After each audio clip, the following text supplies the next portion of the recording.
নতুন রাষ্ট্রপতির শপথের জন্য প্রস্তুত বঙ্গভবন। এই মুহূর্তে বঙ্গভবনের সামনে আছেন সহকর্মী আকবর হোসেন সুমন। আমরা সরাসরি চলে যাচ্ছি তার কাছে। সুমন, আপনি নিশ্চয়ই আমাকে শুনতে পাচ্ছেন।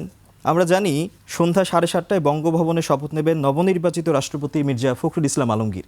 সেখানে সর্বশেষ অবস্থা আমাদেরকে জানাবেন। ইমরান, আপনাকে ধন্যবাদ। এই মুহূর্তে আমি বঙ্গভবনের সামনেই রয়েছি। একটু পরেই মূলত আমরা বঙ্গভবনের ভেতরে প্রবেশ করব এবং সন্ধ্যা 7:30টায় ঠিক 7:30টায় এখানে বাংলাদেশের 23তম রাষ্ট্রপতি হিসেবে শপথ গ্রহণ করবেন বিএনপির সদ্য বিদায়ী মহাসচিব এবং স্থানীয় সরকার মন্ত্রী মির্জা ফখরুল ইসলাম আলমগীর, যেখানে উপস্থিত থাকবেন প্রধানমন্ত্রী, মন্ত্রিপরিষদ সদস্যরা এবং সংসদ সদস্য সহ বাংলাদেশের গণ্যমান্য ব্যক্তিবর্গ। একটু পরেই আসলে এই আনুষ্ঠানিকতা শুরু হবে। ইতোমধ্যে যারা অতিথি রয়েছেন, অর্থাৎ আপনি একটু আগে বলছিলেন যে প্রায় সহস্রাধিক অতিথিকে আমন্ত্রণ জানানো হয়েছে এখানে, সেই বিভিন্ন পর্যায়ের অতিথিরা এই মুহূর্তে আসতে শুরু করেছেন এবং ভেতরে সেই আয়োজনই চলছে।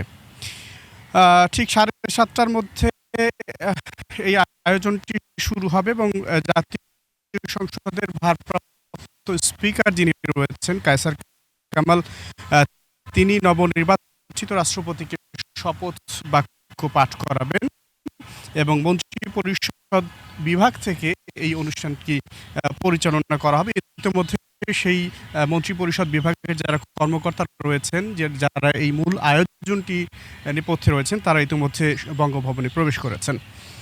আরেকটু তথ্য জানিয়ে রাখতে চাই, আসলে রাষ্ট্রপতি নির্বাচনটি কেন হলো। 24 জুলাই আপনারা জানেন যে রাষ্ট্রপতির পদ থেকে পদত্যাগ করেছেন আওয়ামী লীগ আমলের নির্বাচিত মোহাম্মদ শাহাবুদ্দিন। তিনি পদত্যাগের কারণে রাষ্ট্রপতি পদটি শূন্য হয়ে যায় এবং 90 দিনের মধ্যে নতুন রাষ্ট্রপতি নির্বাচন হয়। এটি নিয়মের মধ্যেই পড়ে। তো সেই নিয়ম রক্ষার কারণেই মূলত গতকালকে বৃহস্পতিবার জাতীয় সংসদে সংসদ কক্ষে রাষ্ট্রপতি নির্বাচনের ভোট গ্রহণ হয়, যেখানে দুজন প্রার্থী ছিলেন।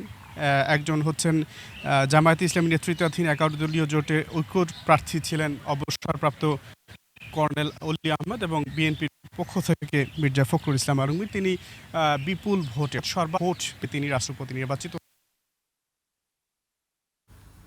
তারা রাষ্ট্রপতির কাছ থেকে শপথ গ্রহণ করবেন। আমার কাছে বঙ্গভবনের সামনে থেকে এই ছিল সবশেষ। বঙ্গভবন থেকে যুক্ত ছিলেন সহকর্মী আকবর হোসেন সুমন। সুমন, আপনাকে অসংখ্য ধন্যবাদ।